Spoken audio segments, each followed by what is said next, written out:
En este canal ya conocimos en detalle cómo fue la conquista de América, pasando por personajes como Cristóbal Colón, Hernán Cortés o Francisco Pizarro. Podéis ver todo esto en esta serie de 9 vídeos o todos juntos en este recopilatorio. Ahora vamos a continuar con la historia virreinal de América y vamos a conocer qué pasó desde la creación de los virreinatos de Nueva España y del Perú hasta las independencias.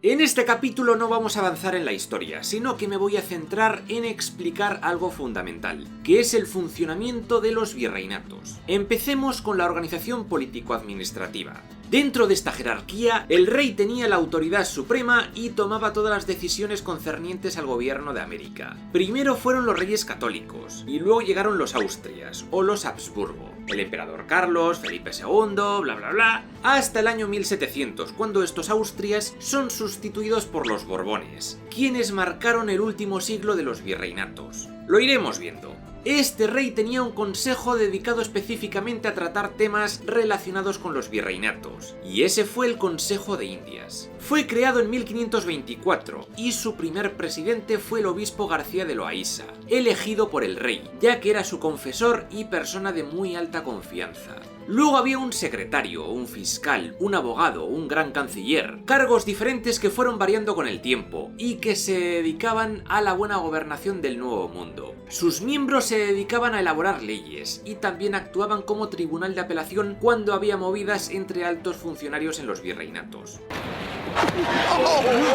Por otro lado, también estaba la Casa de Contratación de Sevilla, creada en 1503 por los Reyes Católicos. Esta institución regulaba el comercio entre España y América. Aquí se contrataban barcos, se organizaban los viajes, se emitían licencias de embarque, se formaban pilotos, navegantes, cosmógrafos, se hacían controles de pasajeros y mercancías, se resolvían pleitos comerciales y un montón de cosas más. Todo esto se registraba en informes que eran guardados en el Archivo General de Indias, construido en 1572. Navegantes y comerciantes tenían que pagar la avería, es decir, una especie de seguro marítimo que cobraba el rey por si se hundía el barco o alguna mercancía valiosa. Esta sede de Sevilla más adelante se trasladaría a Cádiz. Estas instituciones que hemos visto estaban en España, mientras que en América quien gobernaba era el virrey. Esta figura era como un delegado del rey en América. De hecho, era investido por él y dirigía la política y la economía en el virreinato asignado. El cargo siempre recayó en personas muy cercanas al monarca, de su confianza, y casi siempre de grandes familias nobiliarias. Prácticamente todos los virreyes fueron peninsulares, y más concretamente del Reino de Castilla. Solo en 4 ocasiones los virreyes fueron criollos, eso sin contar algunos religiosos que fueron virreyes interinos. Los virreyes nombraban funcionarios que estaban por debajo de él, promulgaban provisiones, ordenanzas y bandos, otorgaban tiendas y encomiendas, velaban por el buen trato al indio y conservaban la moral pública. También controlaban la Real Hacienda, que se encargaba de llevar las cuentas de los impuestos, fijar tributos y en general de la economía. Los tesoreros recibían los ingresos y hacían los pagos. Los contadores o contables llevaban el registro de los movimientos. Los factores controlaban la venta y distribución de las mercancías del rey. Y el veedor se encargaba de recaudar el quinto real, es decir, la parte de lo recaudado que iba para los reyes, generalmente de la explotación minera. Impuestos había unos cuantos. El almojarifazgo gravaba el transporte de mercancías al Nuevo Mundo, y era de entre el 7,5 y el 15%, y luego fue sustituido por el palmeo, que gravaba el espacio que ocupaba una mercancía en el barco, medido en palmos. La alcabala era un impuesto de compraventa del 2%, algo similar al IVA. La composición de tierras fue el impuesto sobre las tierras, el diezmo eclesiástico sobre las propiedades de la iglesia. El tributo indígena era un impuesto a los indígenas varones de entre 25 y 55 años, o 18 en el caso de Perú, quienes tenían que pagar una cantidad fija de productos agrícolas o bienes manufacturados, o metales preciosos, o también podía ser un pago en metálico, y era de entre 5 y 8 pesos anuales. Los caciques y nobles indígenas estaban exentos. Había muchos impuestos impuestos más, pero estos fueron los más importantes. Y por supuesto, tantos gravámenes acabaron fomentando el fraude. Por ejemplo, modificar los registros de carga de los barcos, descargando parte de la carga en playas españolas simulando una avería, sobornando funcionarios de aduanas, contratando contrabandistas que transportaban productos a la costa a cambio de un porcentaje.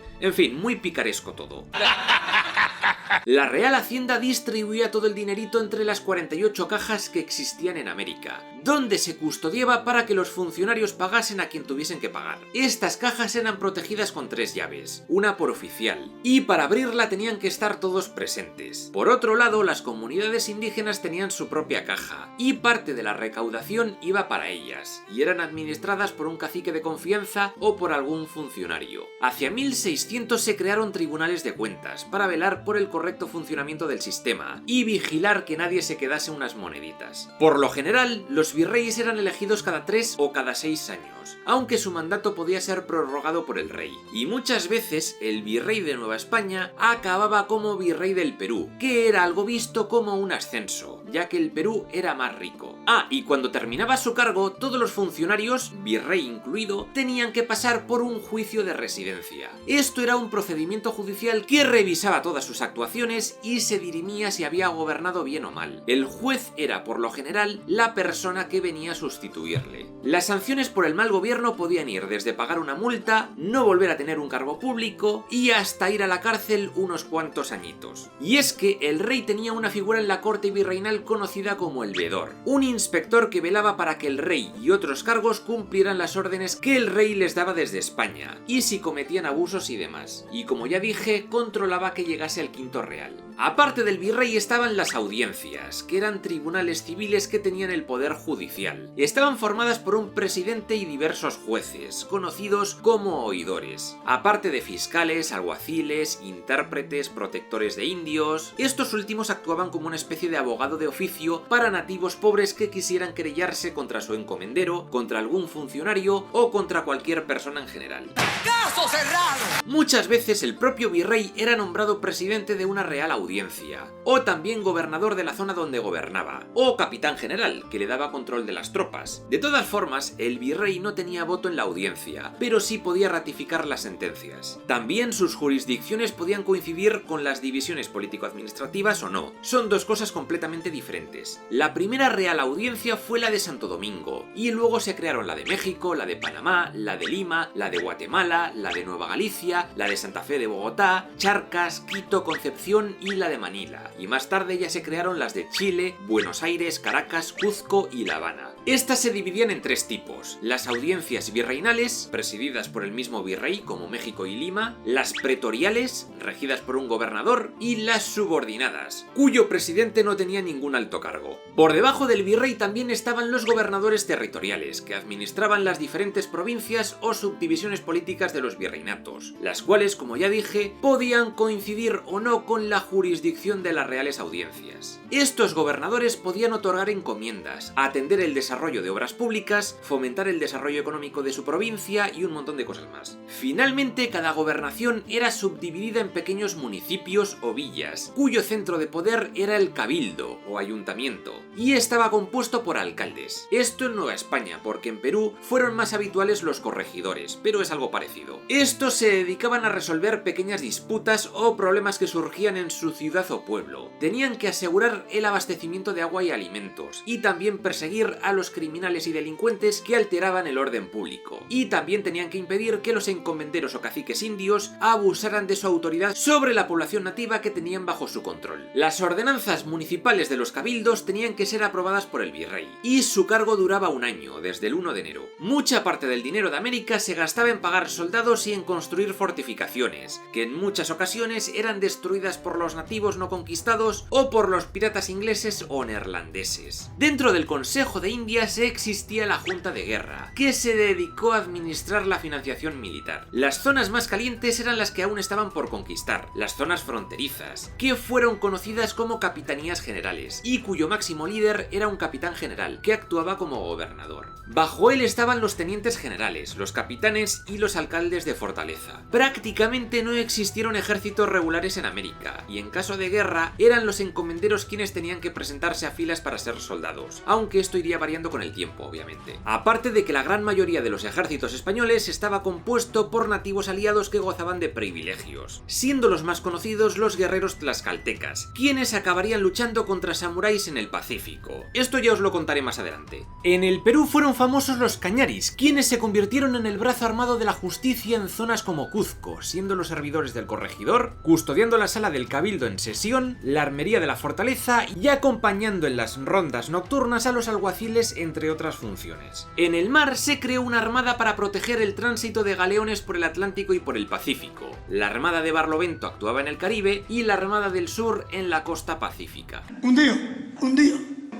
En 1547 el emperador Carlos creó los 3 primeros arzobispados de América, el de Santo Domingo, el de México y el de Lima. 20 años después creó el de Santa Fe de Bogotá. Aquí es importante hablar del patronato regio indiano, un permiso del Papa de Roma a los reyes de la monarquía hispánica para elegir directamente cargos vinculados a la Iglesia Católica. A cambio, los monarcas se comprometían a construir iglesias y a evangelizar el Nuevo Mundo. Estos reyes abusaron bastante de este poder, y lógicamente al Papa no le hizo nada de gracia, pero al final los monarcas hispánicos hicieron lo que les dio la gana en América en el tema eclesiástico. Las órdenes religiosas más comunes en América fueron los franciscanos, los dominicos, los agustinos, los mercedarios y los jesuitas. Estos últimos fueron famosos por crear misiones en lugares muy remotos. Amén.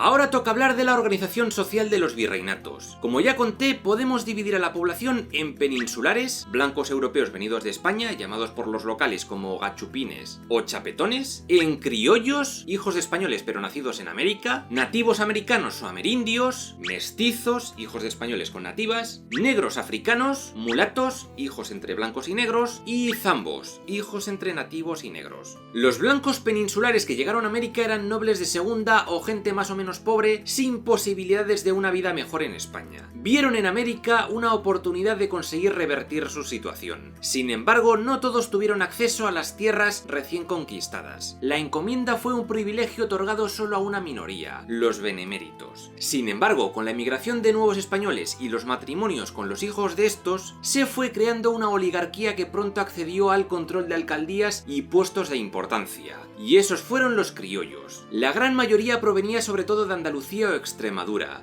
De ahí que el español latino tenga muchas similitudes con el acento del sur de España. Aunque también vamos a ver que hubo muchísimos vascos, vizcaínos y guipuzcoanos sobre todo, ya que eran muy buenos marineros. ¡Hey! El mestizaje fue algo bastante común, ya que los conquistadores y colonos españoles que llegaban a América eran el 90% hombres. Muchos caciques indígenas ofrecían a sus hijas para que se casaran con estos conquistadores y tuvieran hijos con ellos, para así formalizar alianzas. Esto dio lugar a los mestizos, quienes para finales del siglo XVIII ya eran más de un tercio del total de la población virreinal, solo superados por los nativos. Los nativos o indios, como ya conté, fueron en gran parte sometidos al régimen de la encomienda. Los antiguos modos de organización comunitaria fueron desmantelados progresivamente en favor de un único ordenamiento jurídico, mientras que los antiguos curacas o caciques se convirtieron en intermediarios de los españoles, conservando bastantes privilegios a cambio de mantener el orden y el control sobre sus poblaciones vasallas. Esta nobleza indiana aliada de los españoles fue educada en colegios especiales y podían aspirar a ser hidalgos, llevar armas y también estaban exentos de impuestos. En estas fuentes los indígenas se pintan a sí mismos no como vencidos, sino en muchos casos propiamente como indios conquistadores que pelearon codo a codo con los españoles, que les proporcionaron alimento, información, materiales para construir puentes, peones para abrir caminos, para cargar bastimentos. En el mismo sentido, hubo señoríos indígenas que no vivieron los años siguientes a la caída de Tenochtitlán como una época funesta, oscura, de destrucción y pérdida de su cultura, como tradicionalmente se le califica, sino que gracias a la caída del poder centralizador de los mexica, lograron reposicionarse en el juego de fuerzas local y regional, lograron también mejorar su estatus político, acceder a ciertos recursos económicos y ocupar territorios que hasta entonces, bueno, les eran vedados, ¿no? Estos otomíes, tan vilipendiados por sus contemporáneos nahuas, fueron uno de los grupos que lograron justamente reposicionarse con la llegada de los españoles. Estos indios fueron excluidos de los cargos públicos fuera de sus comunidades y también de la carrera eclesiástica, aunque claro, en la práctica, ante la escasez de españoles, sí que hubo indios que alcanzaron puestos religiosos de importancia, como en parroquias indígenas, y lo mismo con cargos públicos, especialmente en las zonas menos pobladas. A partir del siglo XVII, muchos religiosos crearon misiones en regiones aisladas, para congregar a nativos tanto de desiertos del norte de México como de la selva peruana y paraguaya. Allí se crearon utopías aislacionistas donde las órdenes religiosas llevaban a cabo su labor religiosa sin apenas contacto con otros colonos o autoridades españolas. Los nativos no estaban excluidos de la educación universitaria. Hubo muchos indios que hicieron carreras, ya que la mayoría de estas universidades no estaban reservadas solo a ricos o a blancos. Si en las escuelas veían que había niños nativos aplicados, se les podía pasar a estudiar una educación superior.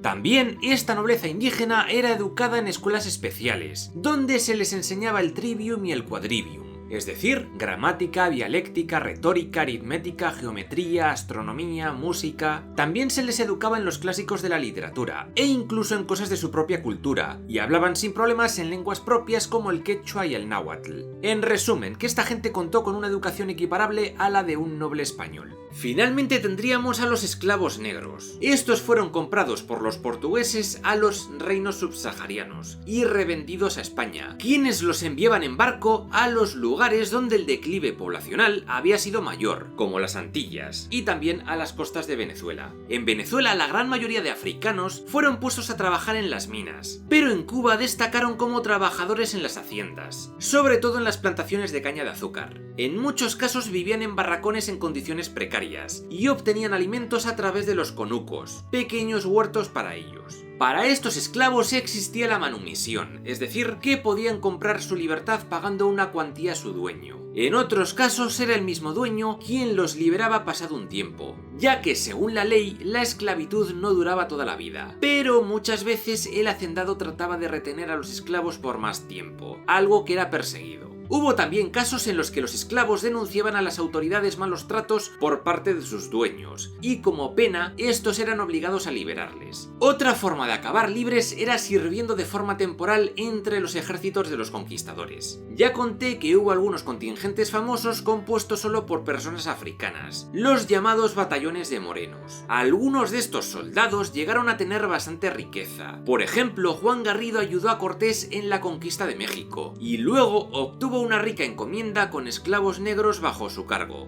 Y resulta que tenemos conquistadores negros, africanos, que reciben encomiendas. Y no tenemos uno o dos, tenemos muchos casos en todas las conquistas en América, en Norteamérica, en Centroamérica y en Sudamérica. Y después tenemos a todos los conquistadores indígenas, que nos olvidamos que la conquista hubiera sido imposible sin ellos. Podríamos atreverme a decir el 70-80% de los ejércitos españoles eran indígenas. Para acabar con el tema os dejo unos extractos de charlas de Pilar Gonzalo Aispuru, considerada la mayor especialista de la historia de la educación en el Virreinato de Nueva España. Con demasiada ligereza, muchos de mis compañeros hablan de sociedad de castas. Eso significa que no tienen idea de lo que es una sociedad de castas. La sociedad virreinal nunca fue una sociedad de castas. Una sociedad de castas auténtica, como existe, como se conoce en otros lugares, es aquella en la cual el que nace en una casta nunca cambiará, porque esa es la que va a tener hasta el día en que muera. No podrá ejercer más oficio que aquel que le corresponde a su casta. Y esa será su única obligación y su único compromiso. No podrá contraer matrimonio con alguien de una casta diferente y no tendrá acceso a lugares que no correspondan a su casta. Nada de eso tiene nada que ver con la realidad de la sociedad de calidades que hubo en la Nueva España. No voy a negar que los libros parroquiales que he consultado dicen libro de castas, por supuesto que lo dicen, pero no en el sentido de sociedad de castas. Porque la calidad no solamente se refiere al origen étnico, se refiere también a la situación social, al reconocimiento dentro de la comunidad, al prestigio dentro de un oficio o una profesión, a la legitimidad o ilegitimidad. Entonces, un maestro artesano que fuera mulato, digamos, nació como mulato, lo registraron en el libro de castas y dijeron, Antonio, mulato. Pero luego resulta ser un artesano muy hábil, muy reconocido, lo contratan las familias más nobles y se casa con una mujer mestiza o castiza que ya tiene algo de sangre española. Entonces, en ese momento, ya no lo van a poner en el libro de castas, ya va a pasar al libro de matrimonios casado con española. Ella no baja de categoría, él sube de categoría. De manera que luego, a la hora de morir, en su registro de defunción aparecerá Antonio Español. Según las conveniencias, hay el caso de un español que vive con los indios y se deja guedejas como los indios para que lo tomen por tal. Y de una mujer que, siendo española, se dice india para que la contraten como nodriza porque tiene mejores posibilidades de trabajar así. Es decir, la mezcla es continua y nos la encontramos constantemente. No es excepcional, es masiva. En resumen, hablar de un sistema de castas en los virreinatos es bastante absurdo. La corona fomentaba los matrimonios mixtos y el mestizaje, que estaba bastante extendido, y no eran estamentos inamovibles como las castas de la India. Todo lo contrario, había mucha movilidad social. Lo que de verdad generaba discriminación en esta sociedad virreinal era la clase social, la riqueza, y no tanto el color de piel. Como mucho, en los círculos aristocráticos criollos sí que se valoraba y se tenía en cuenta cierta afiliación étnica, no tanto por el color de piel, sino cosas como su origen familiar, si sus padres eran de la península, si descendía de nobles, de conquistadores o del prestigio en su oficio y cosas así. Blancos pobres e indios pobres estaban en la misma escala social, y como en todas las sociedades de la época, en los virreinatos existían muchas desigualdades. Entre los ricos es verdad que predominaban los blancos criollos, pero también muchos indígenas y negros se enriquecieron montando negocios y comerciando. Puede que la gran mayoría de ellos no fueran mega ricos, pero desde luego tuvieron una posición envidiable no solo para muchos blancos de América, sino también para muchos españoles pobres de la península, como bien decía Humboldt en sus libros sobre Nueva España. Dejaré varias citas de este señor al final del capítulo. Muchas veces la línea entre razas era algo muy difuso. Algunos mestizos podían hacerse pasar por criollos para ganar más aceptación social de la aristocracia, y algunos blancos eran capaces de hacerse pasar por mestizos para evitar que el tribunal de la Inquisición les investigara. O como contaré más adelante, un andaluz se hizo pasar por un rey inca durante varios años. Por cierto, hay un documental llamado Una arteria del imperio, que habla justo de este tema. Hay quizás un mito que tenemos y que nos enseñan en la escuela cuando aprendemos sobre historia americana, es que nos dicen que era una sociedad jerarquizada y además diferenciada por el color de la piel, y en donde hay unos espacios en los que solamente están los europeos blancos, los criollos, que son ya los nacidos en América, tienen otra condición, y los mestizos de distinta índole van a moverse en otros lugares y bajo otras normativas. Aquí lo que estamos viendo es que eso no funciona. Lo que estamos viendo y lo que nos está demostrando la arqueología es que la interacción de estas diferentes culturas, de estos diferentes orígenes, se articula de una manera permanente en la ciudad.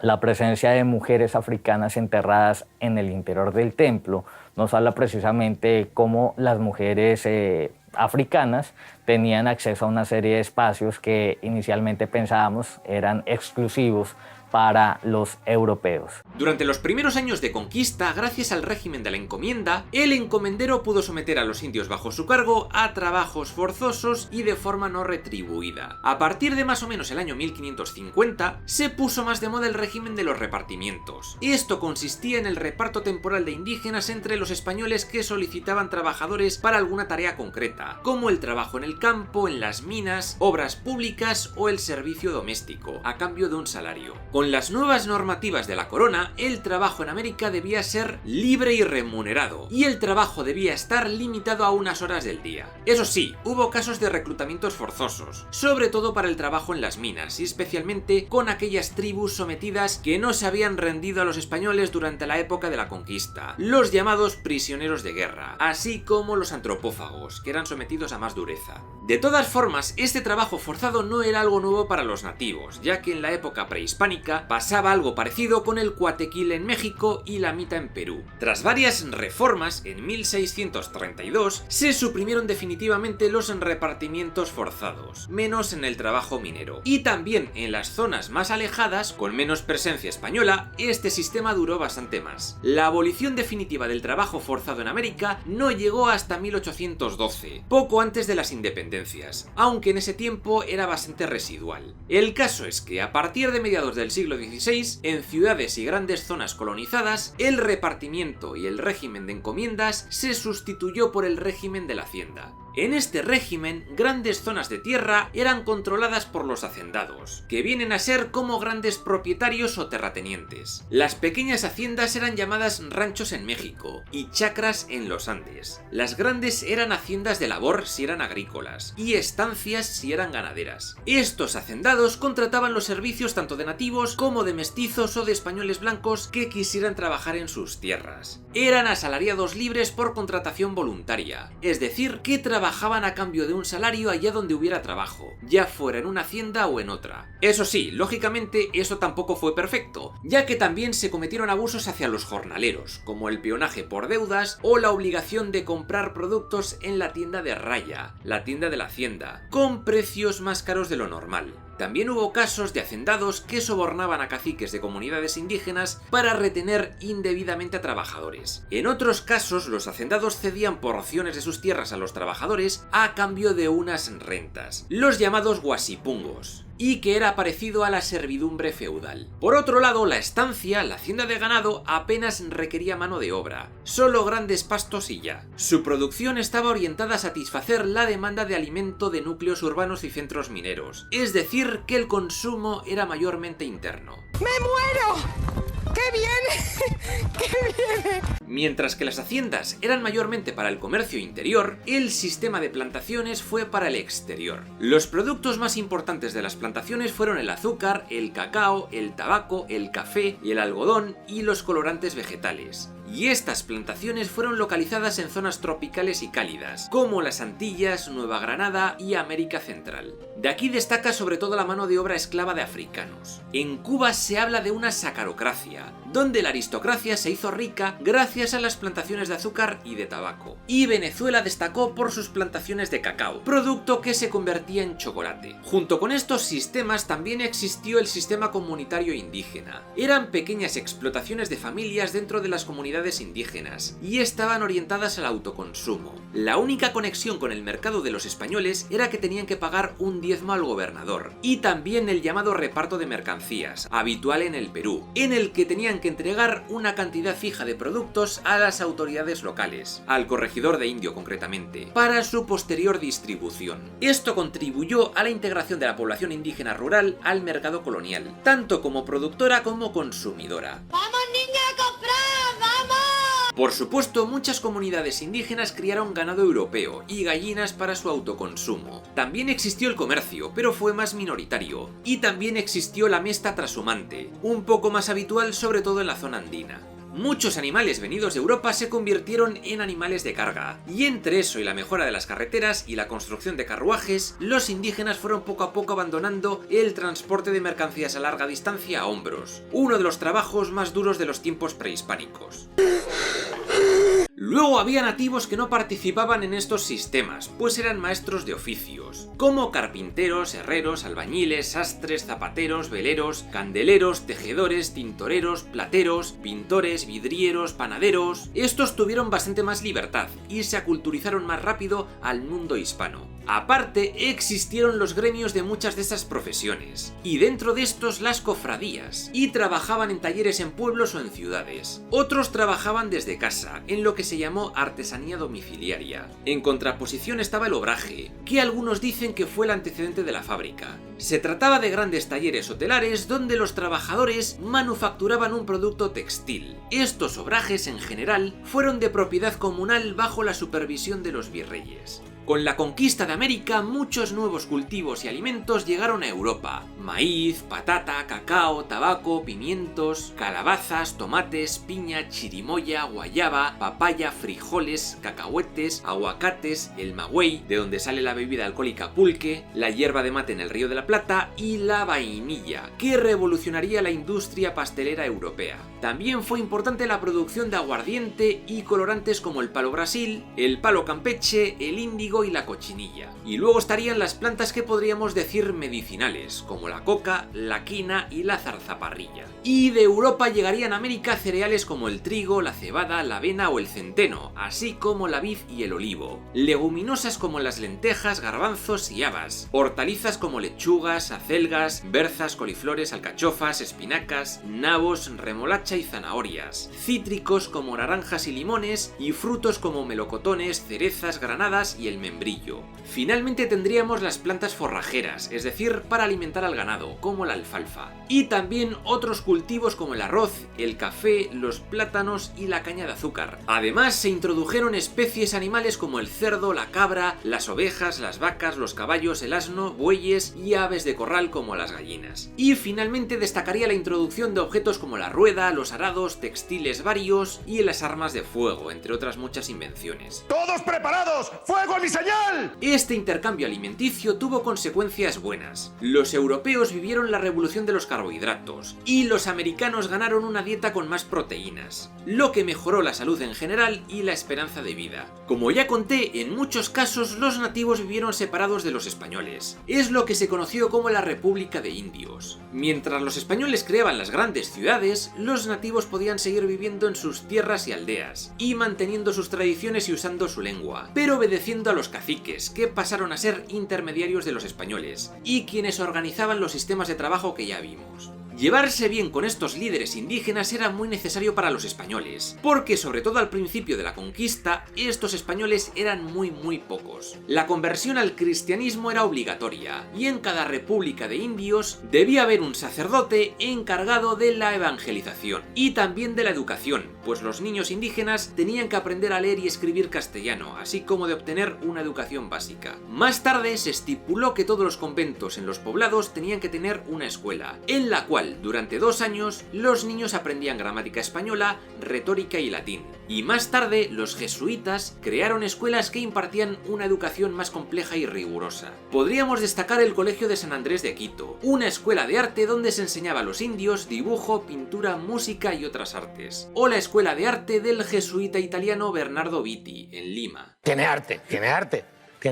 creatividad. En los poblados de indios también existía la figura del fiscal de doctrina, un puesto mayormente para caciques nativos que actuaba como intermediario entre el pueblo y el sacerdote católico. Se encargaba de mantener la parroquia local y de evitar que los nativos practicaran la idolatría, se emborracharan con pulque o tuvieran comportamientos adúlteros. Las lenguas de los nativos no se prohibieron, al contrario, muchos religiosos las aprendieron y las estudiaron. Es famoso Fray Andrés de Olmos, quien creó la primera gramática de náhuatl. Su compañero profesor Bernardino de Sahagún escribió en esta lengua la Historia General de las Cosas de Nueva España, una obra muy importante que investigaba la cultura del México prehispánico. Y durante este siglo se tiene registro de unas 800 obras escritas en lenguas nativas. Algo de lo que también hablé fue de la Inquisición en América. Esta Inquisición solo perseguía a los españoles que podían ser judíos, protestantes o musulmanes, y tenía prohibido perseguir a indígenas, lo cual es normal, porque no tiene ningún sentido ponerte a perseguir a gente que todavía está en proceso de cristianización,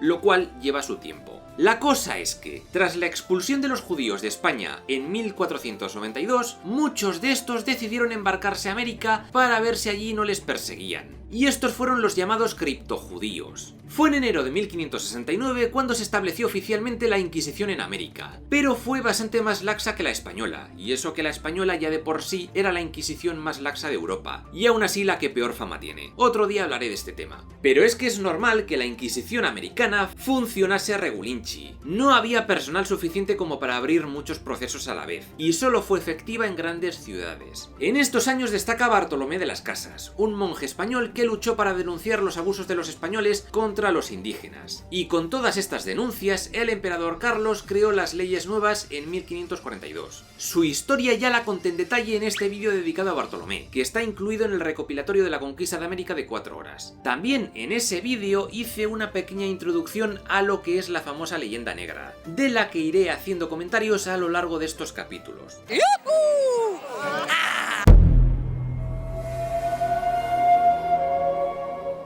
Ahora hablemos de economía. Poco a poco en América comenzó a entrar el sistema económico predominante en España, el mercantilismo. ¿En qué consistía? Pues era un sistema cuyo objetivo principal era aumentar la riqueza de un país a través de la exportación de bienes y la importación de materias primas, y eso se hacía explotando diferentes colonias para extraer metales preciosos y otros productos, e introducirlos en el comercio internacional. Para los mercantilistas, la riqueza de un país se medía por la cantidad de oro y plata que tenían sus arcas. También se defendía el proteccionismo económico, a través de barreras arancelarias y políticas comerciales que limitaban la importación de productos extranjeros para favorecer la industria nacional. Eso luego daría pie a problemas con el contrabando, por el cual competidores nacionales o potencias extranjeras trataban de introducir sus productos de forma ilegal en los virreinatos. También otra medida habitual fue la de establecer monopolios estatales de productos, sobre todo con las reformas borbónicas. Esto, como veremos, dio origen a muchas revueltas tanto de criollos como de trabajadores blancos, mestizos e indígenas, y será algo clave en el tema de las independencias.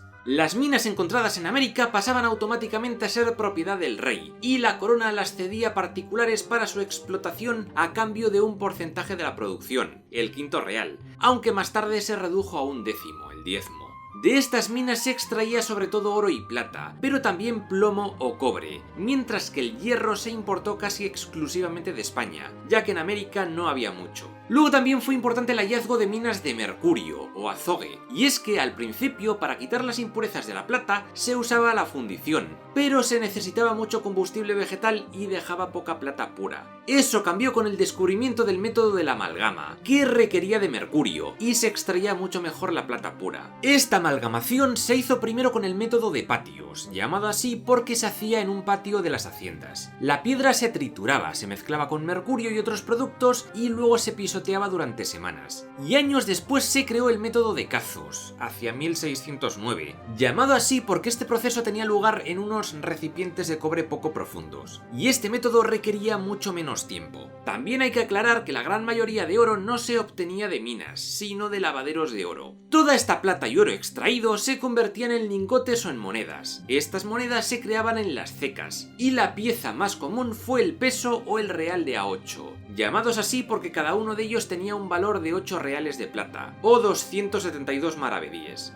Para que os hagáis una idea, con un real podías comprar 2 kilos de carne de vaca. Se calcula que un jornalero al día podía ganar 3 o 4 reales. El trabajo en las minas era el más duro que había, especialmente en la mina de Potosí. El virrey Toledo introdujo la reforma para crear 3 turnos de mineros. Cada uno trabajaba una semana y descansaban 2. Y así durante un año entero, y cuando acababan no podían volver a trabajar en la mina hasta pasados 7 años. Durante la última época virreinal, la mita había declinado prácticamente para dejar paso a la minga. La minga o minca es básicamente trabajo comunitario y asalariado voluntario, no solo para el trabajo de las minas, sino también agricultura y obras públicas. La remuneración era comúnmente denominada cachorreo, y durante 28 días el minero trabajaba para el contratista, y 2 o 3 días toda su producción iba íntegra para el trabajador. Esto es algo similar al cachito o cachetada, es decir, 12 horas de extracción para beneficio propio por cada 2 semanas de curro, o el cuñaqueo o rataqueo, es decir, 1 o 2 horas de extracción propia por cada día de trabajo. A finales del siglo XVIII y principios del XIX, el naturalista prusiano Alexander von Humboldt visitó los virreinatos para escribir su ensayo político sobre el Reino de Nueva España. Escribió cosas interesantes como estas. En el Reino de Nueva España, a lo menos de 30 o 40 años a esta parte, el trabajo de las minas es un trabajo libre. No hay ni rastro de la mita, a pesar de que un autor de mucha razón célebre, William Robertson, haya asentado lo contrario. Por cierto, este William Robertson escribió un libro de historia de América sin haber nunca viajado a América, caso contrario de Humboldt, que estuvo allí. En ninguna parte goza el común del pueblo más perfectamente del fruto de sus fatigas que en las minas de México. No hay ley ninguna que fuerce al indio a escoger este género de trabajo o a preferir el beneficio de una mina al de otra. Si el indio está descontento del dueño de una mina, se despide de él y va a ofrecer su industria a otro que pague mejor o en dinero contante. Estos hechos, tan ciertos como consoladores, son poco conocidos en Europa. Muchas de estas familias, especialmente de las de sangre de mezcla, andan vestidas, gozan de alguna comodidad y viven poco más o menos como la gente común de la península. Su número es 1/3 de toda la masa, y los consumos anuales de este tercio pueden estimarse en unos 300 duros por familia. Un duro equivale más o menos a entre 20 y 10 reales. El cultivador indio es pobre pero libre. Su estado es muy preferible al de los aldeanos de una gran parte de la Europa septentrional. En la Nueva España no hay contribución de servicios corporales ni esclavitud. El número de esclavos es casi ninguno, y la mayor parte del azúcar es fruto del trabajo de manos libres. Los principales objetos de la agricultura no son esos productos a que el lujo de los europeos ha dado un valor variable y arbitrario, sino los cereales, las raíces nutritivas y el maguey, que es la viña de los indígenas.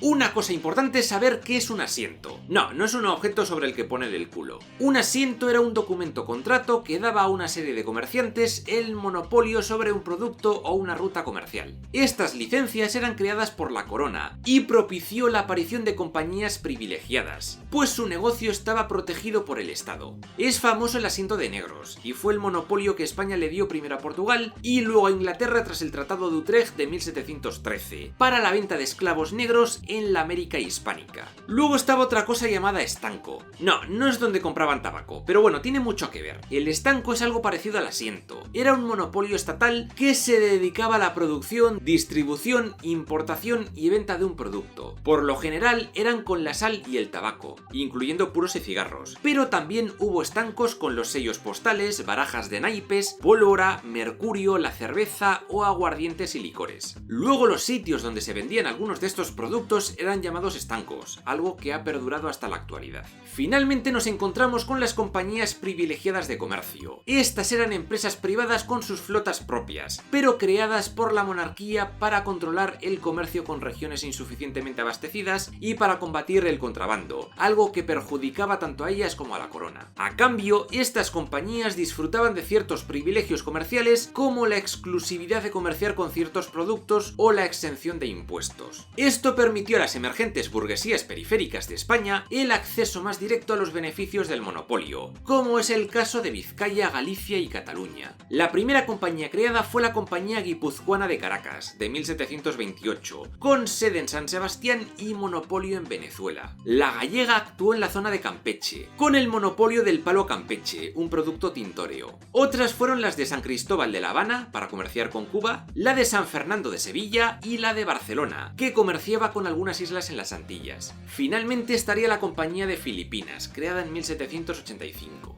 Cuando las mercancías llegaban a los puertos de Veracruz, Acapulco o de Portobelo, pasaban a las ferias, un lugar para intercambiar las mercancías de la flota por productos americanos. Por cierto, la feria de Veracruz luego se trasladó a Jalapa. Siempre leo muchos comentarios de "Iñaki, devuelve el oro", pero leo pocos diciendo "devuelve la plata, maldito encomendero". Y es que fue la plata el recurso que más se extrajo del Nuevo Mundo. Pero, ¿cuánto se extrajo y se llevó a España? No se puede saber con certeza, pero según Earl Hamilton, entre 1500 y 1600, el primer siglo de dominio, donde la producción alcanzó su pico, se calcula que el envío de oro y plata fue de más o menos 18.000 toneladas de plata y 2.000 de oro. Yo creo que podría haber sido bastante más, porque entre archivos que se han perdido, el contrabando y 1000 movidas que pasaron, vete a saber. Luego a eso súmale el siglo XVII y XVIII. ¿Cuánto nos da? ¿60.000 toneladas? ¿80.000? No lo sé. De todas formas, si comparamos esto con la cantidad de producción de oro y plata de países latinoamericanos hoy día, vamos a ver que lo que se sacó durante el virreinato es algo irrisorio. Por ejemplo, datos solo de 2021. Ese año México produjo 200 toneladas de oro y 5.000 de plata, y Perú 100 toneladas de oro y 3.600 de plata. Y ya si contamos la de los demás países hispanoamericanos, vemos que solo en en la última década ya se ha extraído más oro y plata que lo que extrajeron los españoles en 3 siglos. Y ahora sumadle 200 años más. La gráfica se sale de madre. Además, para los nativos, el oro y la plata no tenía apenas valor, era simplemente un adorno, y no tenía valor monetario. Y también tenemos que tener en cuenta que, para los españoles, muchos otros recursos naturales que en aquella época no eran importantes ni los tocaron, como por ejemplo el petróleo y el gas natural, que ahora son vitales en la actual economía de Venezuela, México, Argentina y Colombia. Y luego destacan minerales esenciales para la fabricación de ordenadores y teléfonos móviles, como el litio de Chile, Argentina y Bolivia, o el cobre, siendo Chile y Perú sus mayores productores mundiales. Es que nos saquearon, nos dejaron sin nada, se llevaron todo. Saben que no es cierto. Ustedes saben que las mineras canadienses ahora se han llevado en estos últimos 3 años más de todo lo que se sacó en 3 siglos de virreinato. Entonces, ¿qué? ¿Somos colonia de Canadá? Es que no es cierto. Decía Montesquieu que en caso de que alguien fuera colonia, la colonia era España, porque España estaba muchísimo más pobre que nosotros. Si uno analiza la historia de España, que uno debe hacerla porque en ese momento éramos parte de esa unidad, pues allá hubo hambrunas terribles, bajísimos salarios. Si es que durante la época colonial y tras las independencias, Hispanoamérica era una de las regiones más ricas de todo el mundo. Luego llegó el siglo XX y todo se fue a tomar por saco. ¿Cuáles fueron las razones? Varias, y las iremos viendo a lo largo de esta serie y vídeos sobre historia de América. Así que si no quieres perderte todo el contenido nuevo que vaya subiendo, suscríbete y dale a la campanita. Dale like, deja un comentario y comparte el vídeo con tus amigos. Y nos vemos en el próximo vídeo.